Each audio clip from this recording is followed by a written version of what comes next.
Hello, everyone. Good evening and welcome to tonight's Queer Table Talk. My name is Dominic Green. I use he, him, his pronouns, and I'm the Director of Programs and Faculty at Inclusive Communities. Before we start tonight, I would like to do a land acknowledgement honoring the traditional homelands of the Native and Indigenous people who lived and took care of the land that most of us gather on tonight that belong to the Umaha, Ponca, Pawnee, Oto, Missouri, Santi Dakota Sioux, Kansas, Iowa, Cheyenne, and Winnebago people. We honor with gratitude and pay our respects to all the Native people and Indigenous people who came before. Now, tonight's Queer Table Talk is in partnership with OutNebraska. And so we traditionally hold Omaha Table Talks, as we call them OTTs, that were initially recreated in Omaha in 2003 by the Social Justice Advisory Committee of Catholic Charities Omaha. And then in 2012, Inclusive Communities acquired Omaha Table Talks and shifted to a larger public discussion over comfort food.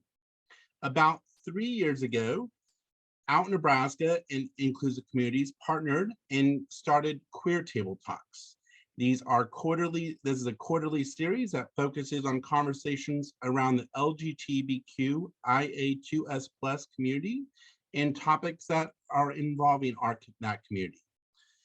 Due to COVID-19, we have shifted to holding these conversations over Zoom and welcome you to have food, snack, a drink, beverage, whatever makes you feel comfortable in this space next to you.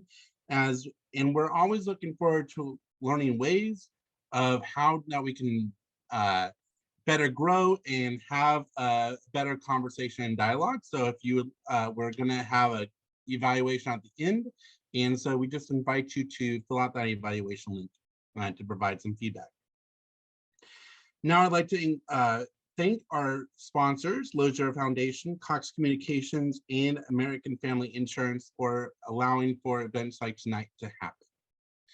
Candace, I'm going to throw it over to you for some housekeeping.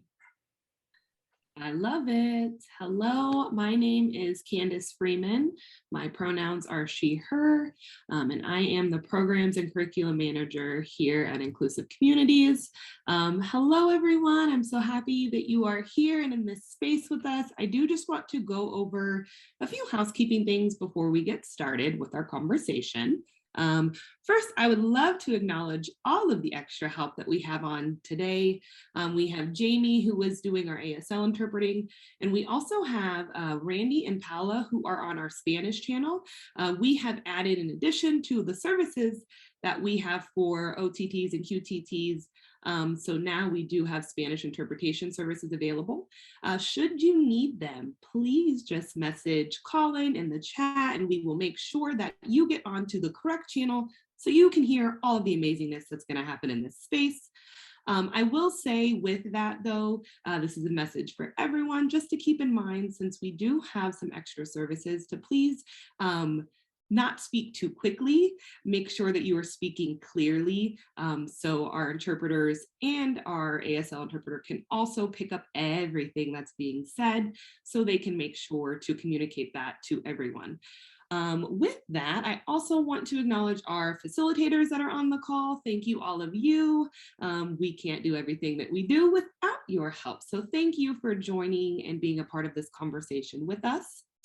I will let you know, you all are aware by now, but this conversation is being recorded, just so you're aware. So if you don't feel comfortable, feel free to turn off your camera.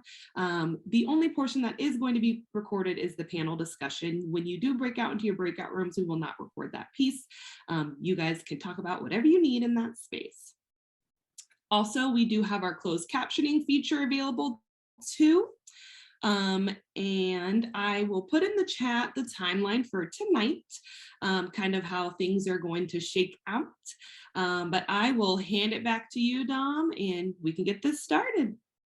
Awesome. And so with that, we're going to start our conversation. I'd like to introduce our moderator for tonight and the Executive Director of OutNebraska, Abbi Swatsworth. Hello, everyone. As Dominic said, my name is Abby. I use she, her pronouns. Just a tiny bit about OutNebraska if you're not familiar. We are a statewide education and advocacy organization. Our work really centers on celebrating and empowering our LGBTQIA2S plus community across the state. And these QTT events are a part of our educational mission to help the broader community get some insight into what it means to be LGBTQIA2S+. I'm really happy tonight to have some great panelists with us. I do want to start by saying that unfortunately, Dom could not be with us this evening. Life happens and we just wish her all the best. But we do have great folks here tonight in Elle and Jamie. And so we're going to go ahead and dive into our questions. Our panelists help us to formulate the questions, so there's no gotchas.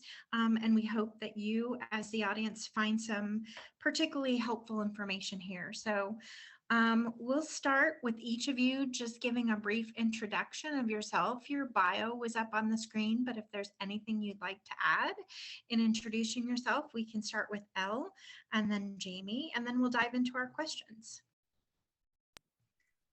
Hello, my name's Elle. I am a public health student at UNO and a research intern with the Women's Fund of Omaha, and I'm excited to be here today. Hello, my name is Jamie. My pronouns are she, her. I am a social work student at Nebraska Wesleyan University, and I'm also a researcher with the Adolescent Health Project. Awesome. So I think the first thing we wanted to talk about is sort of the idea about how people saw you and treated you before you came out. So were there any identities that were placed on you by other people, and were they accurate or inaccurate? And whoever wants to start can start. I can go first. So I was assumed to be straight for most of my life until I came out. And I think when my family talked about like the idea of being gay, it was often in an external sense, at least the way I perceived, is like other people are attracted to, those of the same sex. And I never even like entertained the idea that I would be gay. So yeah, I was assumed to be straight. That was not accurate.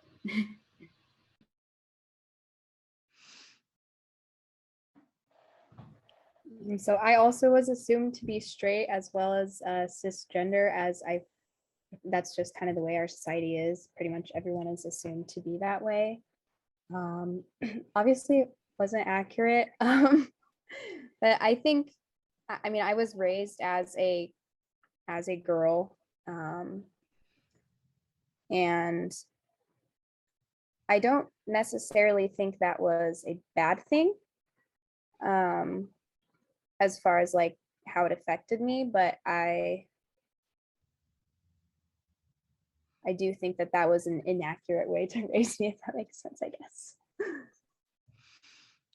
You're so right, Elle, that we live in this society, this heteronormative, cis-normative society that just assumes we are all straight and cisgender. So unfortunately, that's what we're still working on changing. So in your experience coming out as a queer youth, how did your peers react to the news?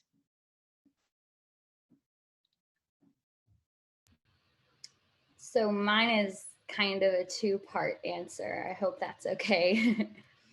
So actually my very, very first coming out was not ideal. So I discovered that I was bisexual while I was in a relationship.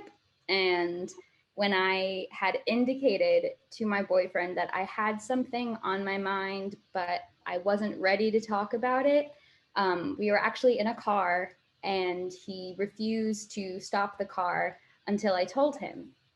So it was kind of forced, which is not awesome. And of course, I mean, you can probably tell that was not the healthiest relationship. And so the aftermath of my, of him finding out my sexual orientation also did not do any favors to our relationship. And because of that, I don't think I came out to anybody else at that school until I had transferred. But I actually transferred shortly after that. And at my new school, I mean, it was a brand new start. So I just straight up told everybody right away when it came up. And some people were like, okay, but you might not want to be too loud about that, because that in the handbook, you can get, it says you can get expelled for being gay. So I actually transferred that at the end of that semester for many reasons. But when I told them that I was transferring, I had said that that was part of it. It was kind of the straw that broke the camel's back, ultimately, was that this was in the handbook. And I still ended up transferring, but that rule for the school ended up getting changed. So that's pretty good. And since then, I mean, when I come out to people, it's not nearly as negative.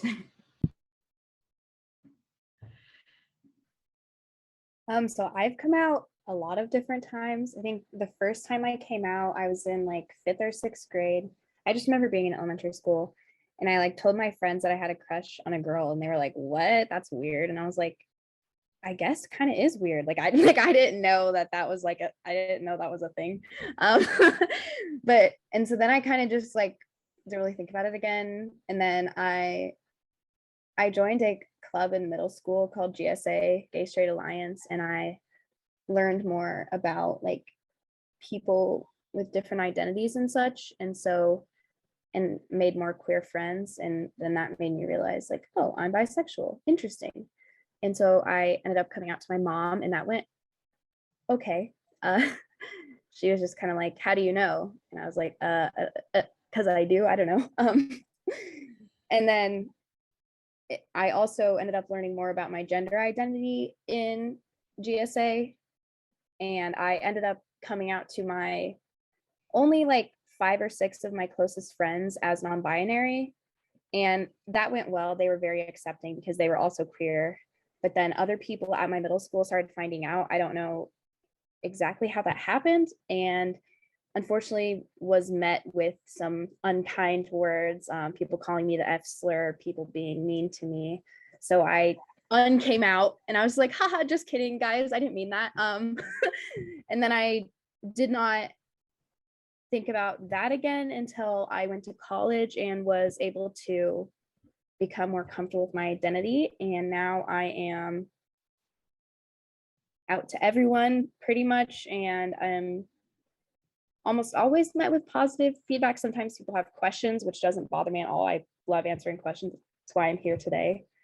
Yeah, I would say as I've gotten older, the reactions to me coming out have become more positive, which I guess is one, because the people I've come out to have been getting older as I have, so they're more understanding. And then also I think our culture has changed to become more accepting of queer people. Thank you. I'm sorry to hear that original coming outs were not as positive as you wanted them to be. And that is often the case for folks. Like, people do experience some negative experiences when they come out, which is another reason why we're doing this work, right? To like help change that. And Ellie, you already touched on this a little bit, but I want to know if there's some more. We want to know, or we talked about, how did you form community for yourself as a queer young person?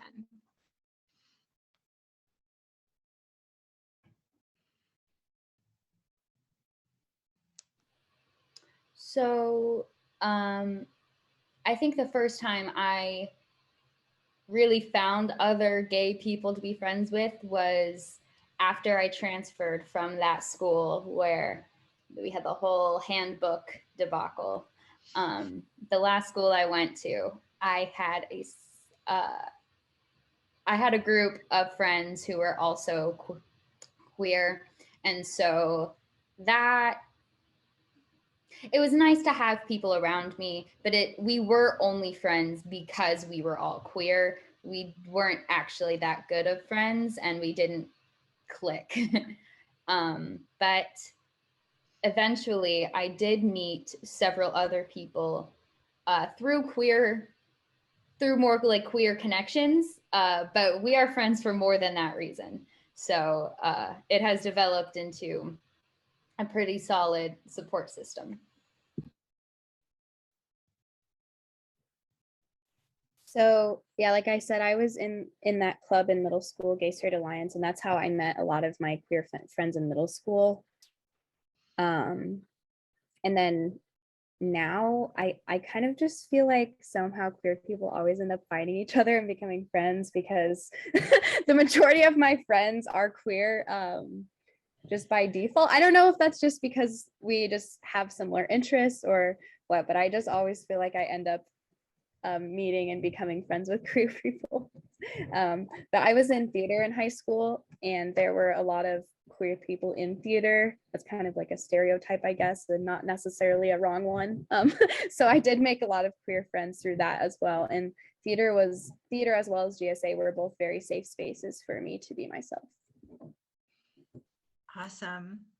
Yeah, I liked what you said, Jamie, about sometimes you meet people who also happen to be queer, but you're not necessarily friends. But then later on that you can find people who share that queerness and who also share other things. So those friendships grow deeper. So how does the queer community include or exclude your identities? Like, we wanted to explore the idea of gayness and what it means in all of its forms.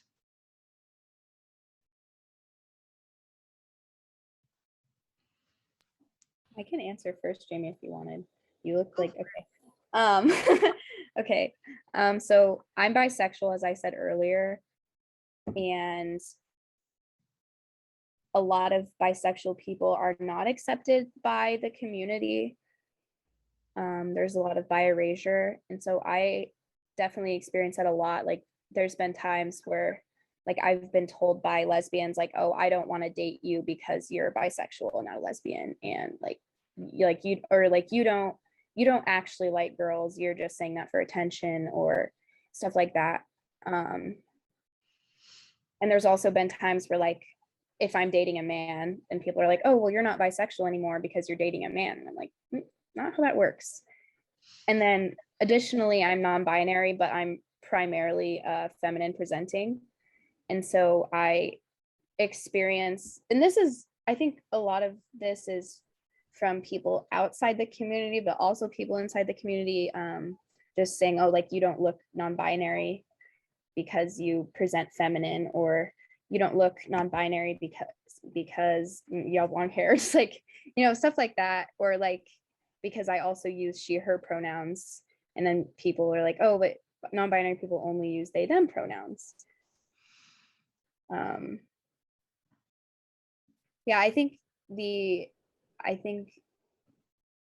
community overall has been fairly accepting to me, at least in person. Like, I've seen a lot of negative stuff online, but as far as in person, like, everyone I know has been very accepting to me. So. Yeah, I echo a lot of the same things that Elle said about being bi, because I definitely feel sometimes that, like, you're not queer enough. You're in the queer community, but not as much as, as much as lesbians are part of the queer community or whatnot. And I definitely still have some internal struggles with that. Oh man, I lost my train of thought. I had another thing to say.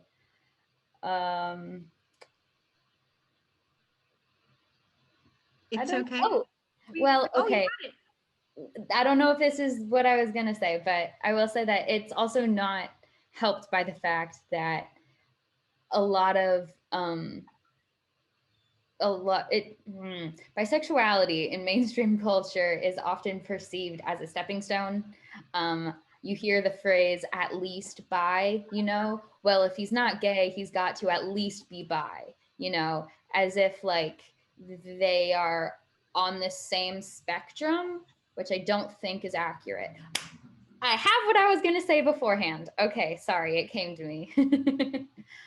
Okay, so another thing is between bisexuality and pansexuality, there has been confusion and misrepresentation a lot. So if anybody doesn't know, at least my perception of the difference between bisexuality and pansexuality is that bisexual people are attracted to all genders, even though like the prefix of bi technically only means two. We are in a different world than when that term was first created. So bisexual still means all genders. So first off, a lot of people still try to claim that bisexual people are transphobic or not accepting of non-binary people, and that is not true. But also with pansexuality, the difference is that gender isn't really a consideration at all. That you are still attracted to all genders, but gender isn't like a primary factor in your attraction. So I believe we have somebody who is pan on the staff, and so I will let her correct me if that is wrong. No, you are correct.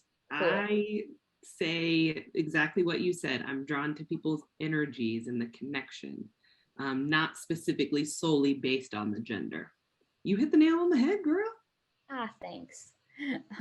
So anyways, I had my own struggles with whether I was bi or pan. And anyways, there are a lot of people that not a lot. I have encountered people who hear that I'm bi and say that I'm trying to erase pansexual identities, which I don't quite know how that connects, but that is another thing that I have heard. So sorry, that was kind of a long-winded answer, but yeah. No such thing as long-winded answers, only our own lived experiences. And that definitely all is worthy of being heard. So thank you. So I think we heard a little bit about this in representation, and wanted to ask how representation has changed as you've grown. Like Elle, you talked about coming out in elementary school. How has representation changed over time, and how has it impacted you individually?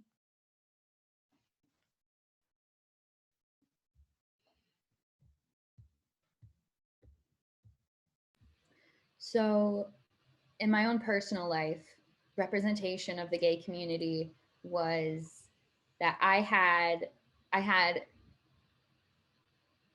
a gay couple in my family. It was my uncle and his husband. And then I also had another representation of a lesbian couple that I never really saw that often, but they were both, they had short hair and dressed sort of butch. And so before social media, like in my mind, those were the two categories of gay people. The flamboyant gay or the butch lesbian, which were those are stereotypes. And so not only with social media and everybody being able to talk to each other and talk about how we experience queerness, and also with more shows representing queerness, it has gotten much broader and much more inclusive, which I really appreciate. I feel much more seen because like I indicated earlier, I didn't really understand gayness as applying to me when it was explained to me. And so especially being that I had attraction towards boys when I was little, I didn't understand that I could have that and also be attracted to girls. So yeah. Yeah, Jamie, that's a really good point. I also remember being super confused because I was like, well, I'm attracted to boys, but I'm also attracted to girls. You can't do both. Like, what? And I also completely agree with you when you said like the two categories of gay people. Like when I was a kid, I thought that lesbians were just like women who dressed like men, but then also dated women. And then I thought just like, yeah, I thought like gay men were just super flamboyant. And I had, so as a kid, I had one gay couple in my life, my cousin. And then I knew one lesbian. She's actually here today. And so those were the only two queer people in my life that I can remember that I like knew existed. I had no bisexual representation in my life. I don't think I had any bisexual representation in my life until I met like friends. So I never had any bisexual adults. And as far as representation in the media, I was on social media for the first time, I think when I was like 13 or 12, and I found a queer community on there, and I made lots of friends over the internet, over like being queer and stuff. So it was really cool to feel seen and understood by other people like me, because I didn't see a lot of that at school or on TV, aside from like the 12 people I knew that were queer. And I don't really recall seeing pretty much anything about queer people in TV shows and movies up until fairly recently. I just remember like hearing about gay marriage being illegal and stuff when I was a kid, and being like, oh, well, like why is it illegal? Like I didn't know it was bad and stuff like that. But I don't remember it being like actually represented as far as like characters being gay or characters being bisexual. So I definitely think representation has increased recently. I still don't think it's at the point that it needs to be, but especially in like kids shows, like there's no queer representation in kids shows. And I think that's something that's really important, because if you're exposed to something at a young age, it just becomes normal. So yeah. Yeah, so true. And I, like, as a 53-year-old woman, can tell you like representation has changed immensely since I was a young person. But Elle, I agree, we still have a long ways to go. I think especially with representation for bisexual people. So last question. How has Nebraska's conservative culture influenced your views and experiences as a queer youth?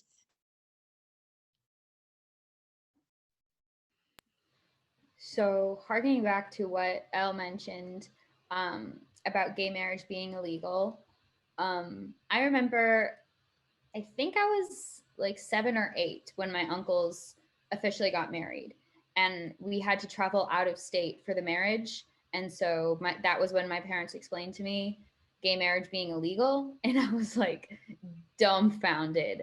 I was like, why do they care? It doesn't impact them if somebody else gets married. What? So yeah, that definitely was confusing to me as a kid, and maybe played a little bit into my confusion as a kid about my sexual orientation. I think I had a little bit of internalized homophobia. Just maybe that was a coping mechanism for like how to deal with my own feelings towards girls. Because I remember, this is going to sound like a sidetrack, I'm so sorry.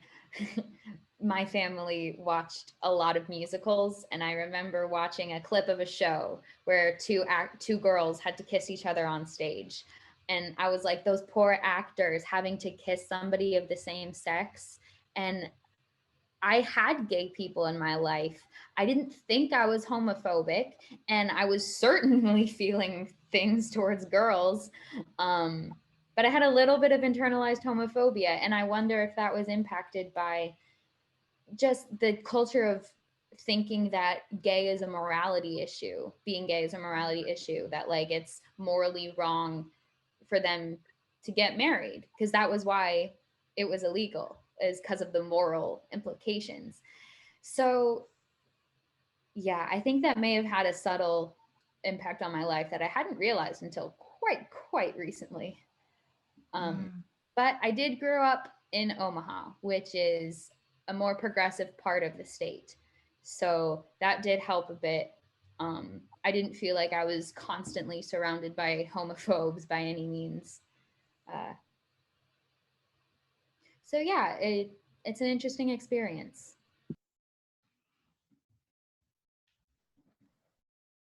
So I'm also born and raised in Omaha, so I definitely wouldn't know or understand the experiences of those from rural Nebraska who likely face more discrimination and hate for their identities. But I do think the conservative culture has affected me, especially in my family. My grandparents and my aunts and uncles and such, they are not as like accepting of gay people, I guess, as other people that I know. And so that has been like very interesting to navigate. Like, I'm not out to them because my mom was just kind of like, if you come out to them, they are not going to be nice to you. So I just wouldn't do that. And I was like, okay, yeah, good point. So I think that's been really interesting, especially like when I was younger and my mom told me that, because I was like, oh, like, is there something wrong with me? And so then like, I think I really thought when I was younger that there was something wrong with me for being gay, and that there was something wrong with being gay because it was illegal, or it was gay marriage is legal, not being gay was legal. But yeah, so I just like, remember just being very confused and upset, and I just remember like crying a lot when I was younger because I was just so like confused. I didn't know what to do, and there wasn't like I didn't know who to talk to or anything. So I do think that was probably most likely because of the conservative culture in Nebraska, although I'm not sure if I lived in a different, more forward-thinking state, if it would have been any different. Good point. Thank you both so much for your vulnerability and your like just awesome answers to our questions, for opening up your hearts to the people that are here tonight to share your thoughts about what your experiences have been like.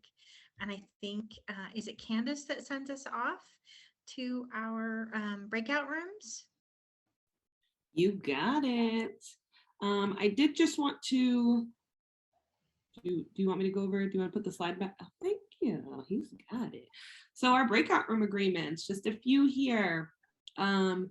One speaker, one mic. Obviously, when someone is speaking, let's just reserve the space for them to kind of have that time and just use proper taking of speaking.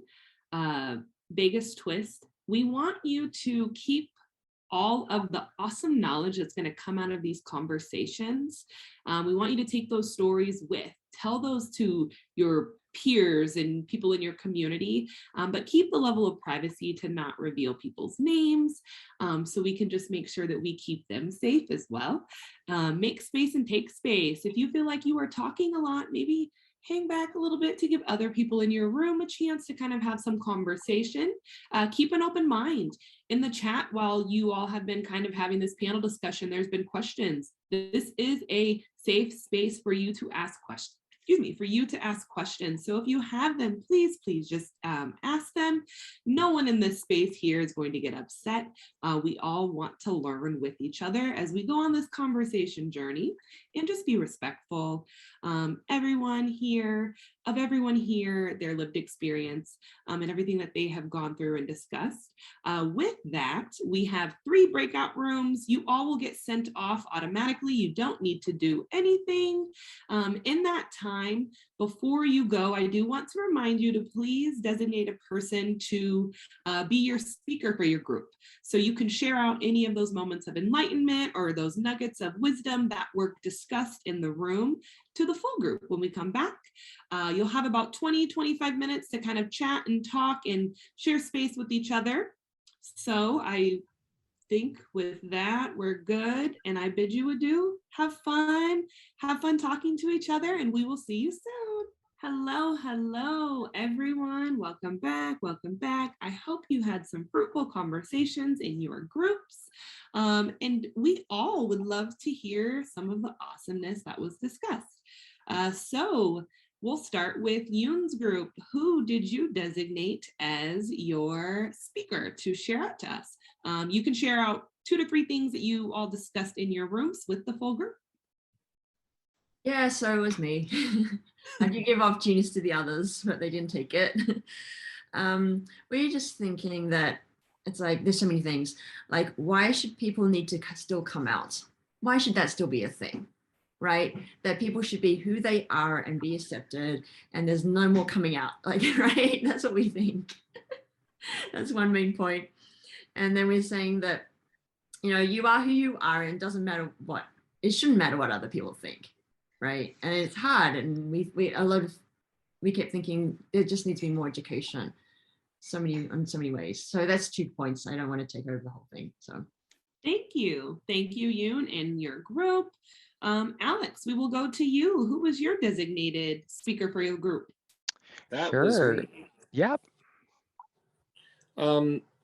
Yeah, I mean, there were some really great reactions. There were people who made some great points about somebody was saying, I would just summarize it with a quote that I can remember, that prejudice rarely survives experience. And so she made kind of the point that, like, as people are exposed to you know, members of the gay community, as they become friends with people, a lot of those perceptions can change in them if they had been more prejudiced before. A lot of the folks in the panel or in our room were, you know, frustrated that there's so many people in the world that see this as something they need to get involved with, that they can't just mind their own business and let other people mind theirs.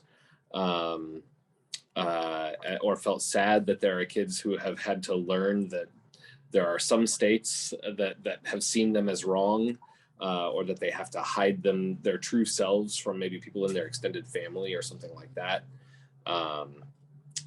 And there was a really great story about how someone who kind of moved from an area where there wasn't a lot of gay representation to one where there was much more, and it sort of helped them to self-identify and to sort of realize their own you know, sexuality and things like that. And just so being in a more inclusive and diverse community just sort of helped them realize things about themselves, and what a great experience that was.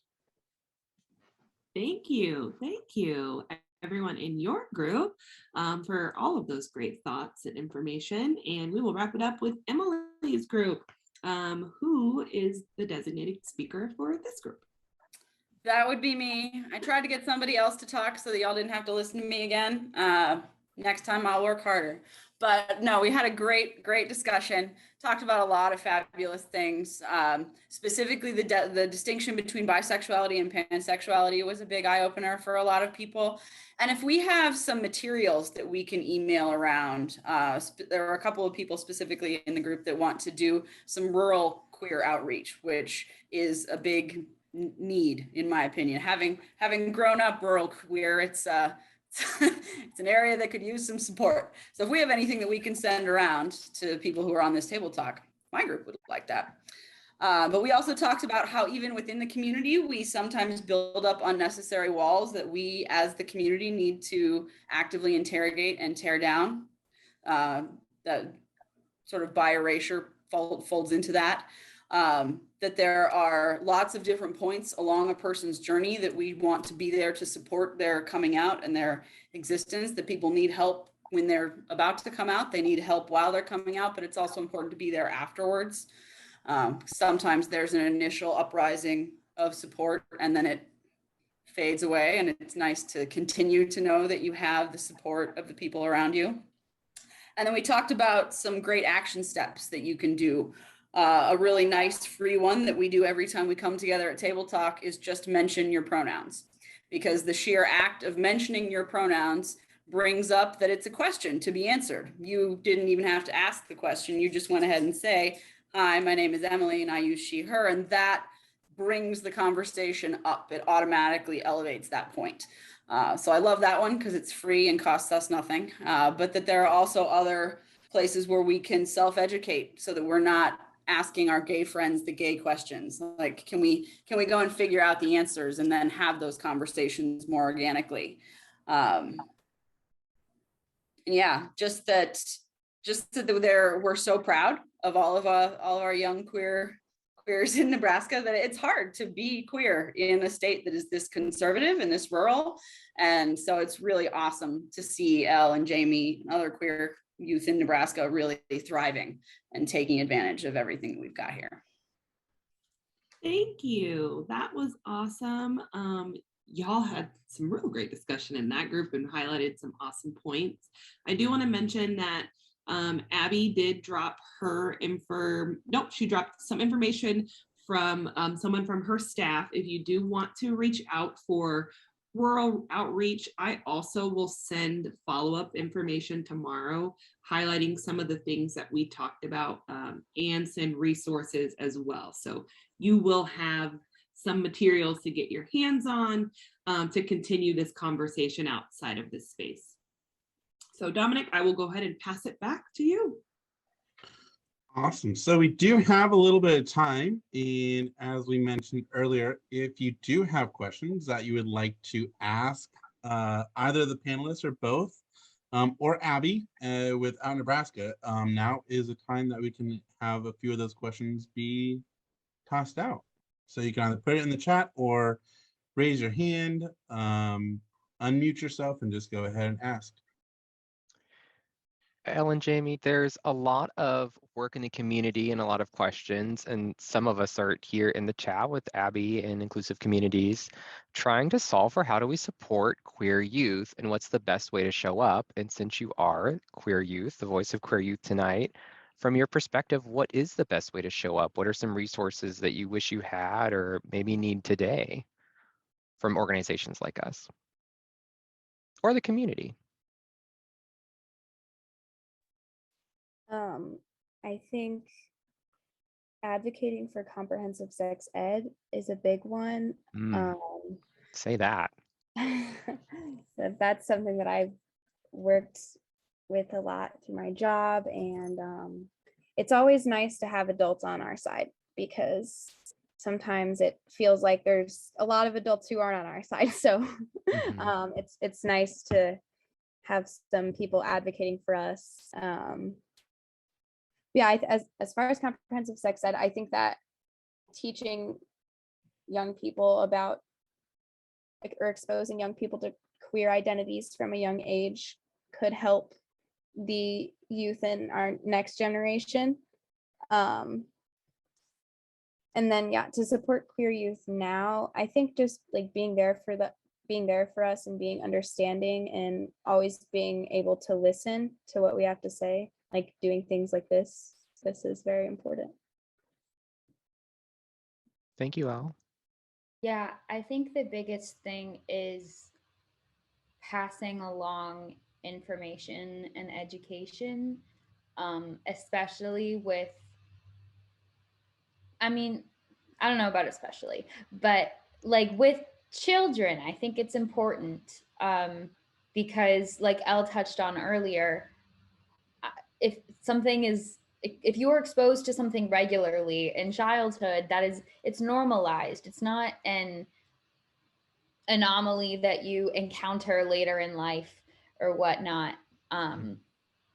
I know I've heard plenty of times like, oh, well, he's only this old, so maybe we shouldn't talk about that yet. You know, maybe he's not ready to hear about, you know, the idea of being gay or whatnot. And so that sends subtle messages that like your identity is something that we need to prepare somebody before they hear about it. And also it's just perpetuating the problems further, because nobody would feel like they have to be prepared if it's normal and if people talk about it.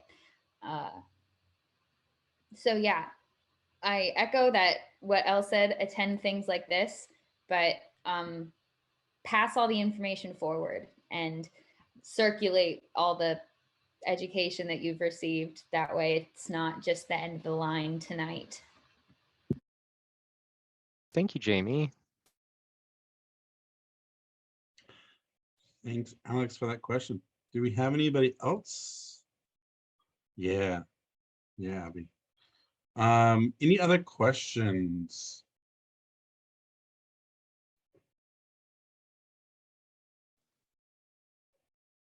I have one, Dominic.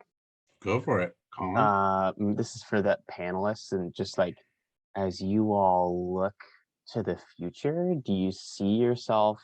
This is a very personal question, so you don't have to answer if you don't want to. But like, do you see yourself staying in Nebraska?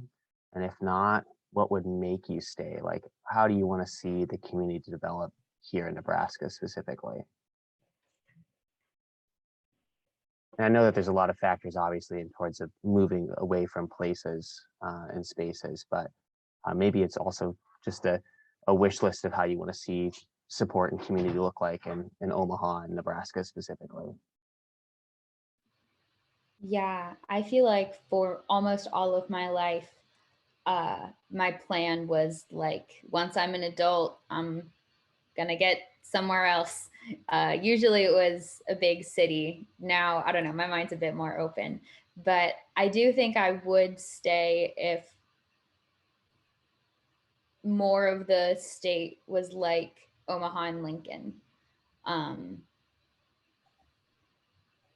Yeah, I feel like there is comfort being in the two urban areas that are more progressive and things like that. But given that that is such a small part of the state, like there is just so much hostility near us. And you know, there's no guarantee that if you travel 20 miles in a direction that, you know, the people you encounter will be respectful towards you, period, you know, as the baseline, let alone friendly and welcoming. So yeah, I think it would take a lot to change the state of Nebraska so much that I would stay permanently. Yeah, Jamie makes a very good point that I also agree with. I think it kind of feels hopeless to see policy change here in Nebraska,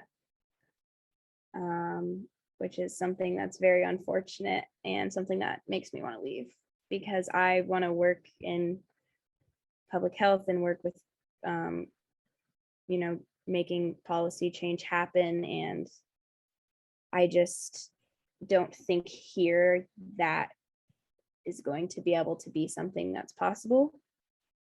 But I also love it here. So I'm very torn. But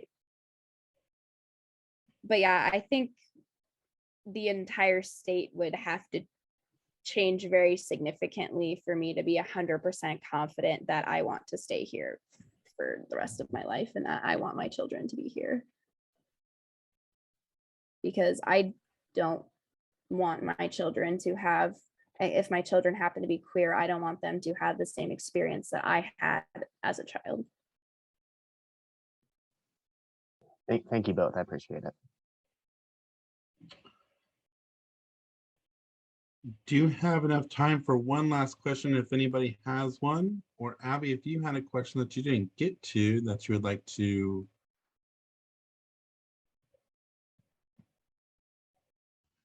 We actually got through all the questions. I couldn't remember. Yeah, no, Yeah. that's fine. Cool. But I will say, just as a last moment thing, that we are expecting some negative legislation in the next session. So stay tuned on how you can support youth through that experience and what might be coming. So. There was a question in the chat for the panelists. Are there any favorite queer characters on TV and movies that you have? And I would just tag on, how do you feel like, do you feel like they appropriately represent the queer community or the part of the queer community? That's just my own personal add-on.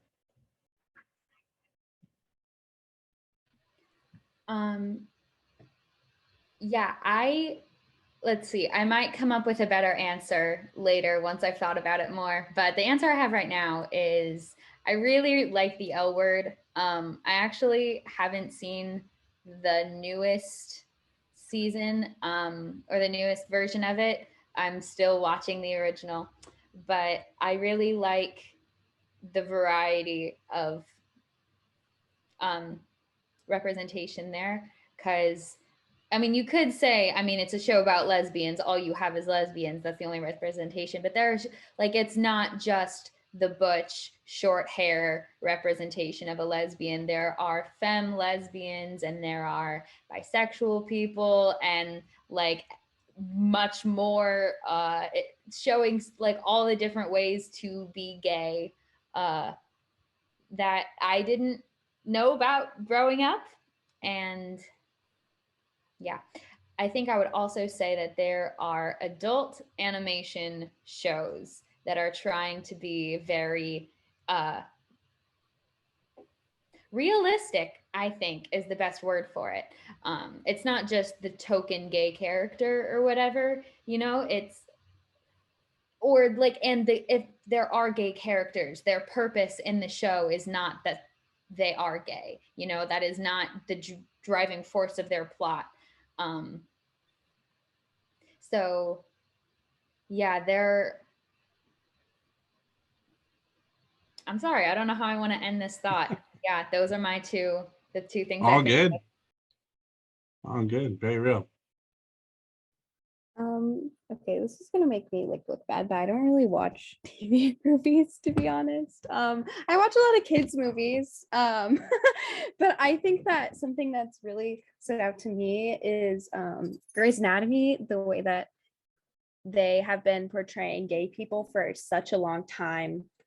Like I'll be watching, you know, the episodes from however long ago, and I'm just like, what? Like that was very forward thinking for that time, and so I always appreciate that. And in the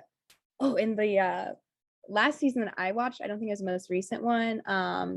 There was like this thing about like this character who hasn't come out yet, and like he was having this like struggle with his mother and stuff, and it was just all very raw and real, and I really appreciated that from the writers for that show. I thought that was good. Well, thank you all so much. Thank you, Elle and Jamie, for being on the panel. And thank you, Abby, again, for this great partnership for Queer Table Talks. I am going to share my screen here. If you, oh, come on. If you are interested in getting involved with inclusive communities as volunteers, you're more, please email Colin, or if you have any additional questions, Candace's email is on there as well. Otherwise, the QR code that is on the screen will take you directly to that evaluation form, and I believe Colin is putting the web link in the chat as well. So there's a couple of different ways that you can get to that evaluation form to provide some feedback to us on how we are doing, what even what topics or different things that you would like us to know. Coming up for our next Omaha Table Talk, we are going to do, we are starting a series similar to this with the Native and Indigenous community. And so it will be over the noon hour. And we'll be talking about mental health in Native and Indigenous communities. And then later in November, on November 30th, at 6 p.m., we'll do our next Omaha Table Talk, and that will be on the gender binary experience versus the trans and non-binary experience. So 2 really good conversations coming up. If you want a full list of our topics for the year, they can be found on our website, I believe, and on our Facebook or social media pages as well. So thank you again all for coming out and spending some time with us tonight and expanding your own knowledge and sharing what you have to share as well. We'll see you next time.